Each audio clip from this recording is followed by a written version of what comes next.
Hey you guys, my apologies. I am back with a part two. I wasn't trying to make this a part two. Something had came up, so like I said, I'm still learning these ins and out of these videos for my supporters. So I appreciate you guys' patience with me when I'm doing my content. So shout out to my supporters. I love you guys, my queens. Thank you. So this is like a reaction video, something new that I'm trying out. So let me know if you guys like it.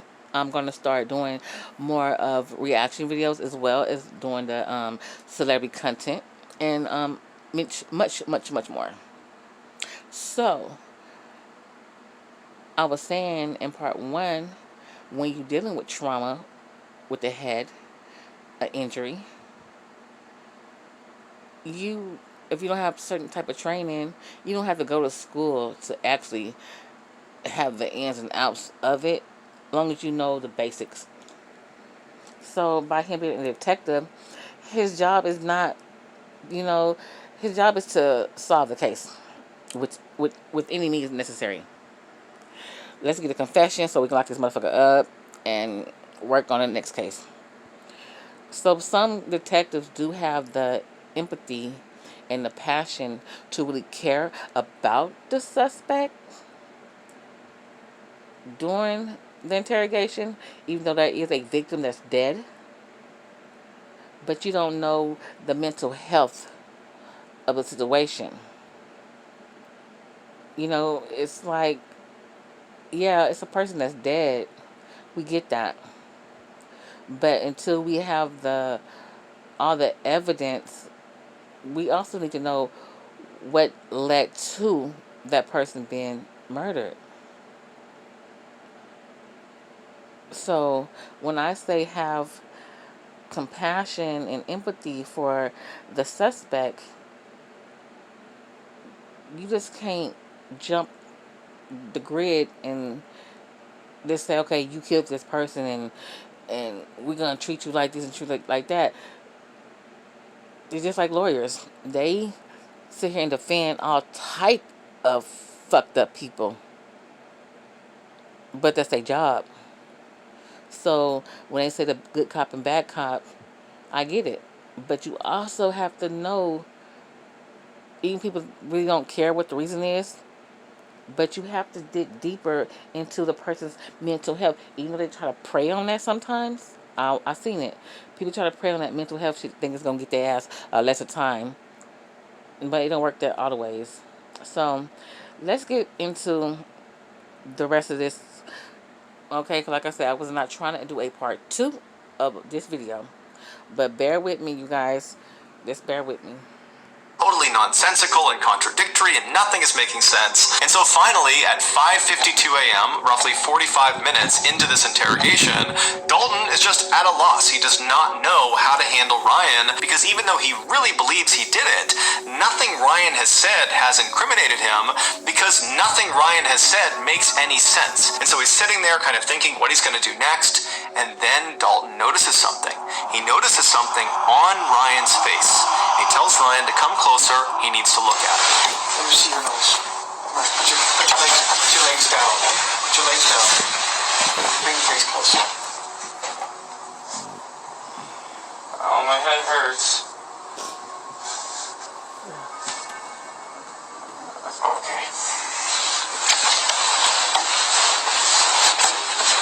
Yeah, be right back.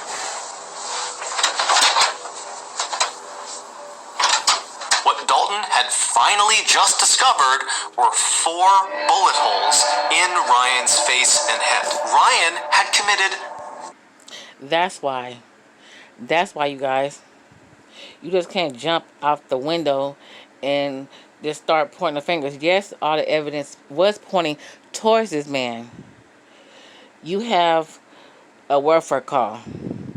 Police shows up. They look in the house and see a girl laying on the couch. He says he's sleeping. That she's sleeping. Okay, they go wake her ass up. She ain't sleep. She dead.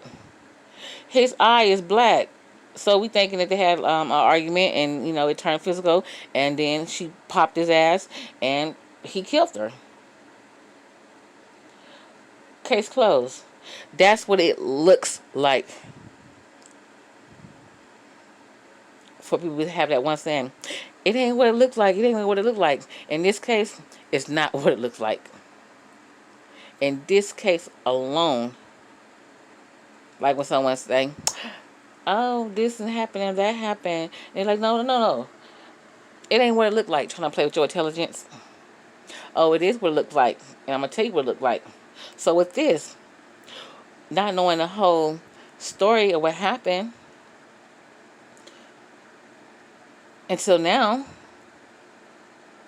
we thought that him and his girlfriend had a physical altercation. They was fighting, arguing, and then one thing led to another, and he killed her. That's just the outside looking in. So by them digging in deeper, it's not what it looks like.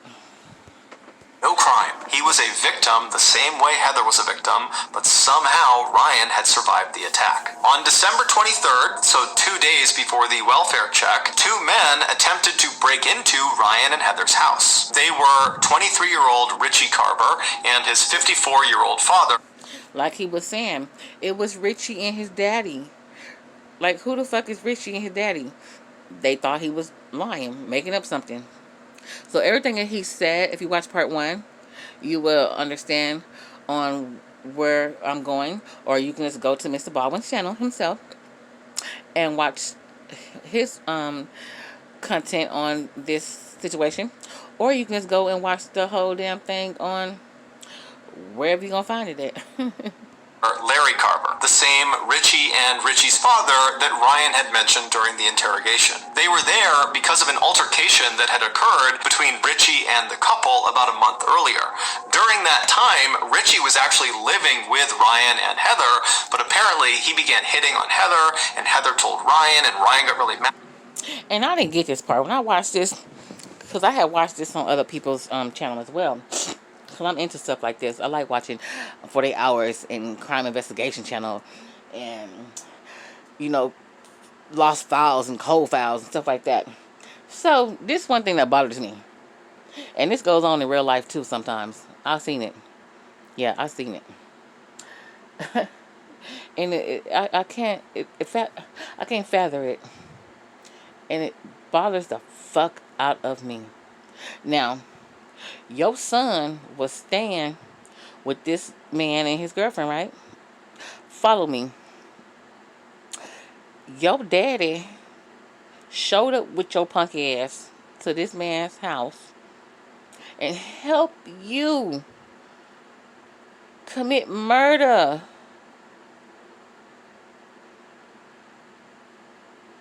An attempted murder on this innocent couple because you mad. Now, come on, follow me, church. Follow me, church. Come on. Let the congregations come on in. Come on, church. Come on. Follow me. Follow me. We gonna pass out the collection plate in a minute. And then at the end of the congregation, y'all gonna get y'all place in the back. You got Pastor Patron over there. Yeah, so y'all gonna get y'all collection. Y'all gonna get y'all your communion and the food at the end of service. But right now you can get this word. So your daddy helped you commit murder against this young innocent couple because you mad because you were trying to be a hoe ass bitch. And she said something like she's supposed to. He checked your bitch ass like he's supposed to. And what would you do? Instead of saying, "Oh, my bad, my fault, I'm wrong for that, I apologize, it would never happen again," what you do? You get in your bitch ass feelings and went and cried to your daddy. Well, if your daddy came and helped your bitch ass, how the fuck he didn't let your bitch ass stay with him? Your ass was homeless and had to go stay with this man and his girlfriend. They took your punk ass in. I don't see how that connects, church. I don't see how that connect, church. How is it that your daddy can come help you commit a crime but couldn't help you get a place, or he couldn't let you stay with him? Do y'all follow me, congregation? Can the church say amen? All right, then. About it, and Ryan and Richie got in this big fight, and ultimately Ryan kicks Richie out of the house. Now, this totally infuriates Richie and is very embarrassing for Richie, and so right away he begins plotting his revenge. And so on December 23rd, Richie and his father, they were there to carry out this revenge plot. When the father and son got to the back of Ryan and Heather's house, Ryan saw them at the back door through the glass door that was near their kitchen, and he ran over to try to stop them from getting inside. But Richie and Larry managed to barely get open the door, and Richie reached in with his hand, which was carrying a gun, and he shot Ryan point blank twice in the face. The first bullet went in through his nose and then out the other side of his nose, so that's the first 2 bullet holes, and then that bullet traveled back into his head through his left eye into his brain where it got lodged. And along with the bullet, 6 pieces of his skull that broke off from this bullet went inside of his brain as well. So that's the first 3 bullet holes. And then these. So this man got shot 4 times, and he got these bullets Xing and entering, and all through his face and his brain. That's why he was acting the way he was acting. He really didn't know what was going on. He was confused. He had brain trauma, and it wasn't cared for in a timely manner. So, he didn't know when they did choke him out or whatever, because when he got shot, I guess he didn't bleed out. So they choked him out, and this way he passed out.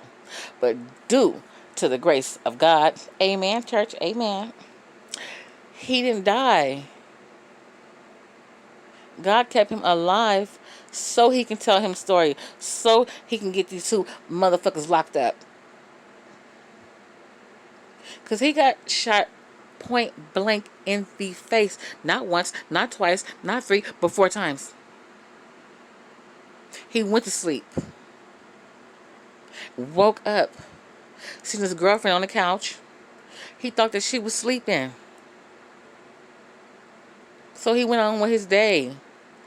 And by the 3rd day or the 4th day, I don't know how long that she was there, his mind, he was having so much trauma with his brain, it wasn't connecting with him. So he just, going on with his day, doing the normal stuff that he was doing, but not in a normal capacity, because he just, kept on.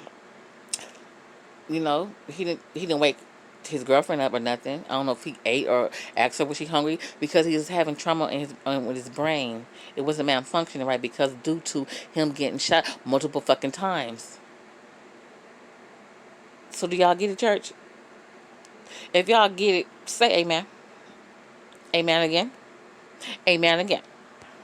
Second bullet that was fired into Ryan's head hit the side of his head. It did not penetrate into his skull, so the bullet didn't lodge anywhere. So looking at his eye now up close, it don't look like a bullet went in it. It looked like that his girlfriend picked up something and knocked the fuck out of him with that damn item that she had in her hand. But that wasn't the case. Now that we know from part 1 of the video, when he was in the interrogation room, we thought that it was a domestic violence, gone wrong. Because it don't look like he got shot in the eye. It looked like she picked up something and knocked his ass out. But now we know what actually happened. And if you look at it closely, it still don't look like no damn bullet hole. It look like some fractures or whatever. This do not look like somebody got shot 4 times. It looked like he's got his ass whipped and lived to talk another day. That's what it looked like from the outside looking in. side of his brain. However, it did break off a piece of his skull, and so that was the fourth bullet hole. Ryan dropped to the ground. He was unconscious. They assumed he was dead. They managed to force the door the rest of the way open. They stepped inside. They stepped over Ryan's body, and they walked into the living room where Heather was towering on the sofa, and Richie just immediately walked up, put a gun to her head, and fired a single shot. After she had fallen to the ground, the two men stole some things in the house and then fled the scene. They would ultimately get caught, and they're both currently serving life sentences. It's believed Heather died instantly from her gunshot wound, but Ryan didn't. At some point, maybe a couple of hours after he was shot, he woke up, but he had severe brain damage and he wouldn't have known what was going on. He didn't really know what happened, and he saw his girlfriend Heather lying on the couch, but he thought she was just sleeping, and so he too went to his bedroom and he fell asleep. But the next morning, he woke up and he still would have had no idea what was going on, and he spent the day on the 24th just kind of wandering around his house with his girlfriend lying dead on the couch. And so after a full day of just kind of mindlessly walking around his house, he went back to bed, and then he got up on Christmas Day on the 25th and spent another day just kind of walking about his house with his girlfriend, who he believed was sleeping, but really she was dead. And so finally the welfare check is called in, the police show up, and as soon as they see Ryan, they jumped to... And like I was saying, what if you have people in your life that they say they care and they love you, but they don't care enough to, okay, let's go put in a welfare check. Like, a lot of people don't want to get officers involved because it may go wrong. You know, all the stuff that's going around here with African Americans and other races. So people is scared to call 911, you know. They don't want them in their business. But what if the dad didn't call for that welfare check? They both would have been dead. And then during the autopsy, that's when they realized that he got shot and she got shot. So they're going to be wondering, they're going to be looking for that gun and trying to figure out, well, they don't own no gun. So it might take many years for the crime to actually get solved, unless somebody turn on, you know, unless Richie say something or his dad say something, or they told somebody and they told the police. So, you know, if the dad did not do the welfare check, wouldn't nobody knew what was going on. So thank God that he had a father that cared enough to say, hey, my son and his girlfriend supposed to be over here. I'm worried. Let me see what's going on. I've been calling. No answer. So I'm really nervous. So let me call the police and have them do a welfare check to see what's going on. So, you know, his dad cared enough to do that because he loved him. A lot of people don't have that type of love. But anyways, conclusions that he must have killed Heather, and it kind of dictated the way they treated him. Had they believed he was a victim, they might have sought medical attention for the wound on his face, but again, jumping to conclusions and assuming he was the killer, they figured that bruise on his face was from the woman fighting back. She had struck him before he had savagely killed her, and so they didn't give him any medical care. Instead, they put him out in the cop car out front of the property, and he sat there with no medical intervention for 6 hours, and during those 6 hours, literally every second that went by, there was irreversible brain damage being caused because he had all this bleeding inside of his head that was causing brain damage. And so the clock was ticking as soon as they found him, and for hours and hours and hours, he got no care and was just getting worse and worse and worse. And so finally, he goes to the police station, and again, they do not give him any medical care. Instead, they interrogate him for almost 2 hours, even though he has 4 bullet holes on his face that apparently no one noticed or no one took seriously.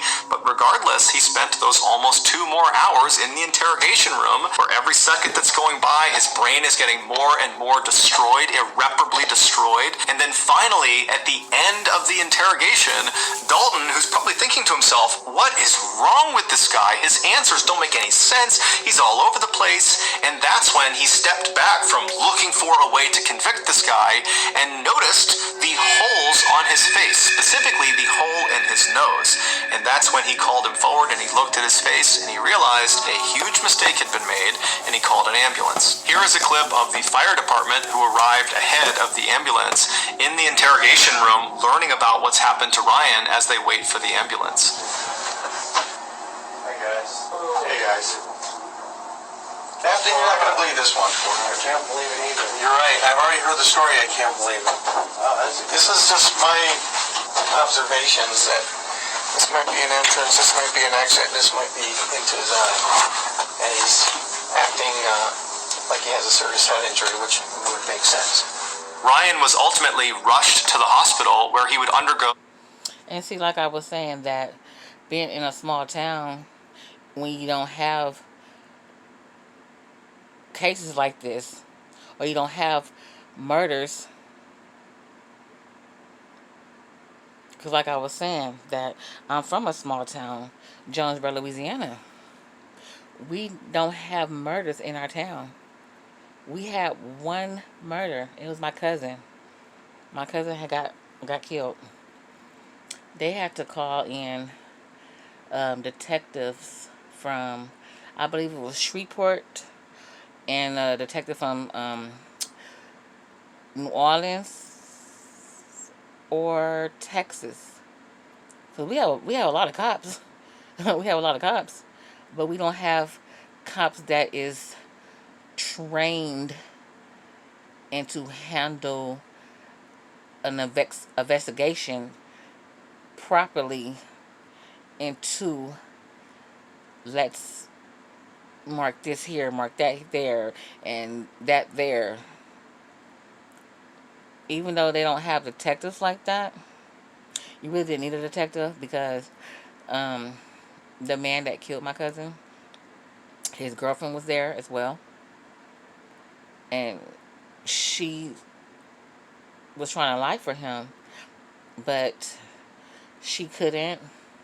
But due to him being interrogated, he said what happened, but he tried to twist it and try to blame my cousin for it. You know, like some, you know how some abusers say, "Oh, why did you beat your girlfriend up? She asked for it." Some females do be urging the stuff on because some type of mental health going on in their brain, that they like stuff like that. But I can't fathom a person saying, "Oh, I whooped her butt. I beat her up because she asked for it." Wow. Wow. So yeah, that's what the man told the officers and the detectives when he murdered my cousin. He said that she asked for it. That's what the words that came out his funky ass mouth. He murdered my cousin because she asked to be killed.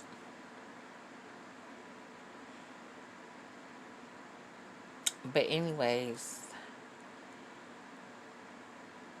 dealing with stuff like this type of murder in small towns, you don't have the proper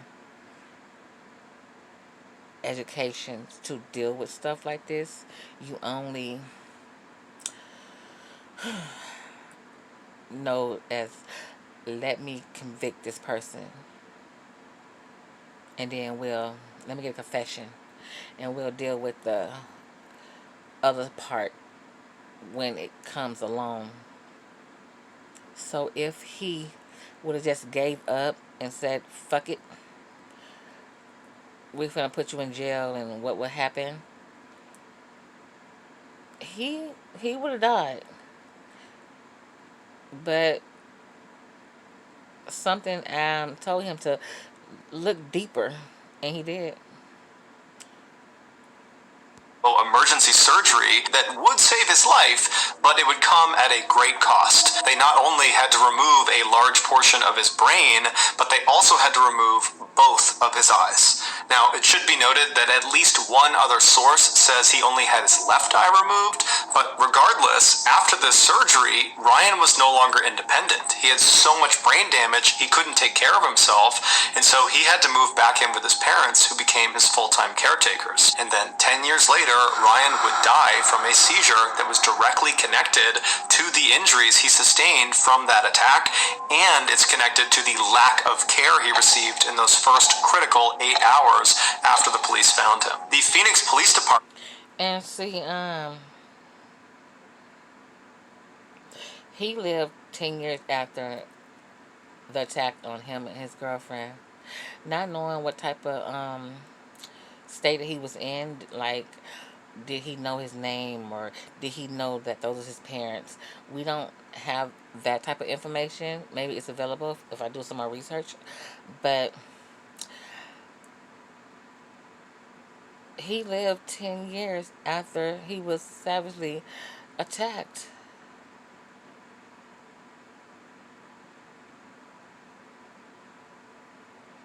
So, if they would have proper training into certain situations, when people do come in all beat up and battered and bruised, just because you think they're a suspect, you need to still have the compassion on the situation. Like with incident with my cousin, there was no compassion to that situation because he blatantly himself, he did have the wound. I mean, she was giving him a run for his motherfucking money as well. My cousin was tall. She was like 6'1", 130 pounds, maybe smaller than that. Okay, this is what it is. She reminded me of Tyra Banks. Not the big Tyra, but the small, slim Tyra, like the Naomi Campbell top. She was light skinned, real bright. She had a pretty ass smile. So, she gave him a run for his motherfucking money. So, even though that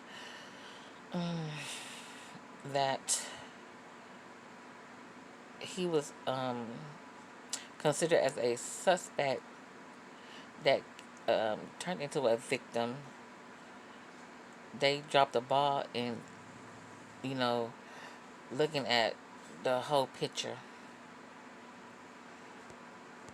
After this mishandling of Ryan's case went public, they did an internal investigation, but no one was ever disciplined, at least not publicly. As for Ryan's family, they certainly could have filed a lawsuit against the Phoenix Police Department, but they chose not to. They said the only thing we want is our son back, and a lawsuit will not give us that. So that's gonna do it, guys. If you got something out of today's episode and you have... And that was pretty good for the family because a lot of people would have sued them. They would have sued them, but the money was coming out of taxpayers' pocket. So we can sue the city blind. It's not going to bring our son back. It will make us live comfortable. We will live very comfortably.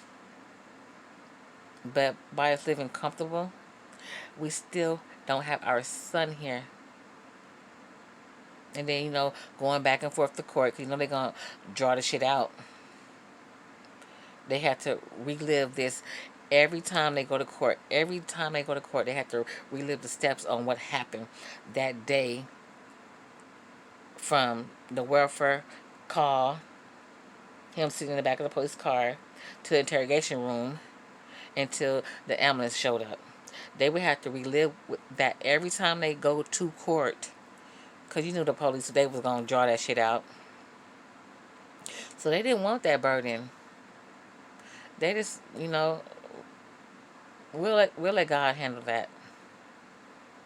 Because we don't know if there's anything that the detective could have did in the interrogation room.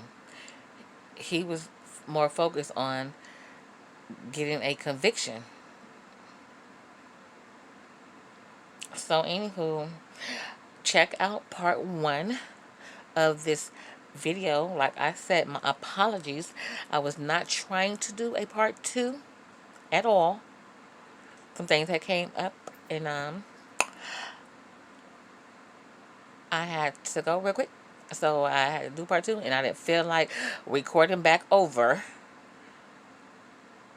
No, I didn't feel like doing all that. So if y'all rock with me, y'all will go ahead and support part 1 and part 2. You know? So anyways, let me know in the comment section, how would y'all handle this situation? Would y'all have sued or not?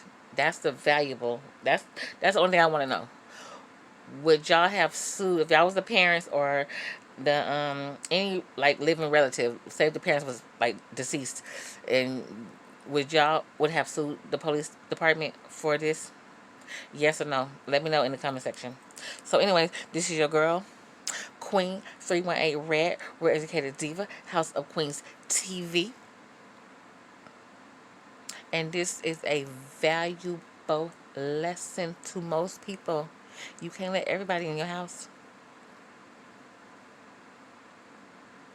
You can't let everybody in your house. Some people think this is good and some is bad.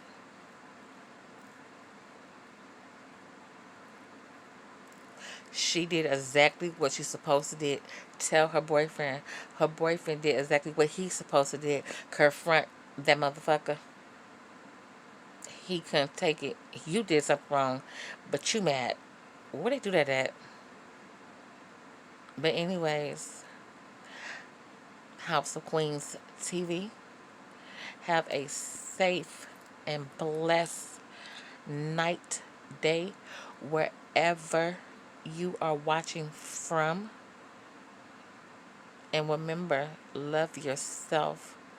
Because if no one gonna love you, will love yourself.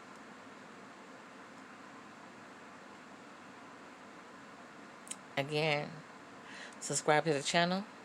Hit the notification bell button so you'll get all of my notifications. Hit that like button. Leave me a comment to let me know what would you do in the situation. Would you sue or you let it go? But this is your girl, Queen 318 Red, Real Educated Diva, House of Queens TV, and I am out.